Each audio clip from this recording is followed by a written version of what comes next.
اور اب آئیے مسئلہ کشمیر پر. کشمیر کے اندر جو ظلم و ستم ہو رہا ہے،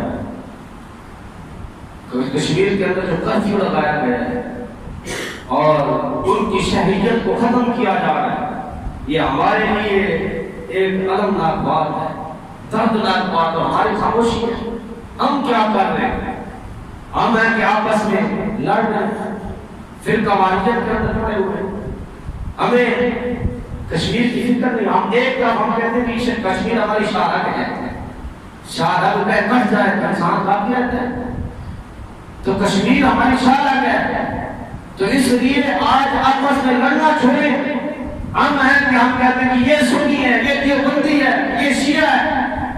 مارنے والا امریکہ ہے یا عالم کفر جو ہے، مارنے والا یہ نہیں پوچھتا تو سنی ہے، شیعہ ہے کہ دیوبندی ہے. وہ یہ دیکھتا ہے کہ کہیں کلمہ پڑھنے والا تو نہیں ہے. خدا کی قسم وہ آپ سے یہ نہیں پوچھتا آپ کس مذہب سے تعلق رکھتے ہیں، آپ سنی ہے، شیعہ ہے، دیوبندی ہے. وہ یہ کبھی نہیں پوچھتا. وہ دیکھتا ہے تو یہ دیکھتا ہے کہ حضور کا قرآن تو نہیں ہے، کہیں کلمہ پڑھنے والا تو نہیں ہے، پھر کہیں کلمہ گویا تو نہیں ہے. اگر کلمہ پڑھنے والے ہیں آپ تو آپ کو اٹھا رہا ہے. اور ہم ہیں کہ فرقہ واریت کے اندر پڑے ہوئے.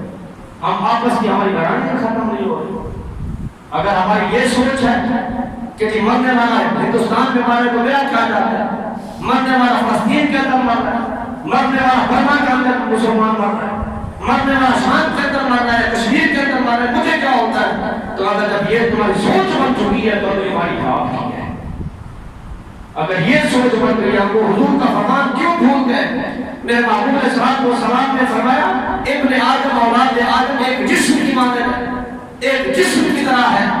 جب ایک جسم کے اعضاء کو تکلیف ہوتی ہے تو پورا جسم کام اٹھتا ہے، تڑپ اٹھتا ہے. سر میں درد ہو تو پاؤں تک انسان تکلیف کے اندر مبتلا ہوتا ہے. آج کشمیر پریشانی میں تو ہم کیوں خوشی منا رہے ہیں؟ اب 14 اگست آگے آ رہی ہے تو لوگ عیاشیاں کرتے ہوئے نظر آئیں گے. کس منہ سے ہم 14 اگست آ رہا ہے؟ ہمارا کشمیر غیروں کے قبضے میں، ہماری مسجد اقصی غیروں کے قبضے میں، ہمارا شام غیروں کے قبضے میں، لبنان ہمارا غیروں کے قبضے میں، سیریا ہمارا غیروں کے قبضے میں. مسلمان ظلم کی کچی ظلم کی جنگی کے اندر پس رہے ہیں. اور ہماری حالت کیا ہے؟ میرے محبوب علیہ السلام آج رسمی جو باتیں ہیں، آج جو رسمی بیانات ہیں، یہ کرنا چھوڑے. آج ہمیں جواب دینے کی باری ہے، کیونکہ یہ امن کے جو ٹھیکے دار ہیں انہیں ہمیں امن نہیں دینا. یہ پلی اور ترتوں کے لیے تو تنظیمیں بنا سکتے ہیں، مسلمان کے امن کے لیے تنظیمیں نہیں بنائیں. اگر بھارت کشمیر کے اندر فوج اتارے تو وہ ظالم نہیں ہے، وہ دہشت گرد نہیں ہے. اگر ہم کشمیر کی خاطر آواز اٹھائیں تو ہم دہشت گرد ہیں. وجہ کیا ہے؟ کیونکہ ہم مسلمان ہیں. کافر ہمیں مٹانا چاہتا ہے سب سے. آج ہمیں جواب دینے کی باری ہے. اگر کشمیر کے اندر انڈیا نے فوجیں اتاری ہے تو جواب یہ ہونا چاہیے تھا ہماری فوجیں کشمیر کے اندر ہونی چاہیے. جواب صحابہ کرام کی طرح دینا چاہیے تھا. جنگ یرموک کے اندر تاخیر ہو گئی. جنگ کے اندر صحابیات نے صحابہ کرام کو خط لکھا، فرمایا تاخیر کیوں ہو گئی ہے؟ جنگ کے اندر لیٹ کس وجہ سے ہو رہی ہے؟ یہ صحابیات کا جذبہ تھا، ان کا یہ بلبلہ تھا کہ اگر جنگ کے اندر تھوڑی سی تاخیر ہوتی ہے تو عورتیں بھی بول پڑتی ہیں کہ تاخیر کیوں ہو گئی ہے. اور جب صحابہ کرام جنگ کے لیے جاتے ہیں تو سامنے کافر 6 لاکھ کی تعداد میں اور مسلمانوں کی تعداد 36,000 ہے. ایک طرف 36,000 مسلمان ہیں تو دوسری طرف 6 لاکھ کافر کھڑے ہیں. ڈرے نہیں مسلمان، بزدلانہ باتیں نہیں کی، بلکہ وہ بات ہوئی جو تاریخ کے اندر آج زندہ ہے. کافروں نے کہا کہ ہمیں پتہ ہے تمہیں بھوک اور پیاس ہمارے پاس لے آئی ہے، بھوک کی وجہ سے تم بھوک کے بھوکے ہو اور ہمارے پاس آئے ہو.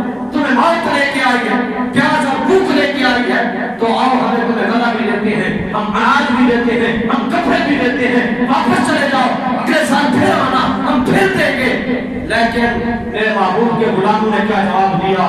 سبحان اللہ، ان کی شان پہ صدقے جائے، ان کی عظمت پہ صدقے جائے. ہر صحابی کا یہ جذبہ تھا کہ ان کو جواب میں دوں گا. حضرت ابو ہریرہ کہتے جواب میں دوں گا. حضرت کعب کہتے نہیں جواب میں دوں گا. حضرت معاذ بن جبل کہتے جواب میں دوں گا. حضرت خالد بن ولید فرماتے قید تمہارے ہوں جواب میں دوں گا. تو جواب کیا دیا؟ آج عمران خان صاحب آپ کو وہ جواب دینا چاہیے جو خالد بن ولید نے دیا تھا. جنرل صاحب آپ کو وہ جواب دینا چاہیے جو حضرت خالد بن ولید نے دیا تھا. رسمی بیانات نہیں، اب وہ بیان ہونا چاہیے جو حضرت خالد بن ولید کا بیان تھا. 6 لاکھ کی فوج سامنے کھڑی ہے تو خالد بن ولید نے فرمایا نہیں تمہیں کسی نے غلط بتایا ہے، ہمیں بھوک لے کے آئی ہے، ہمیں پیاس لے کے آئی ہے، یہ غلط افواہ تمہارے تک پہنچی ہے.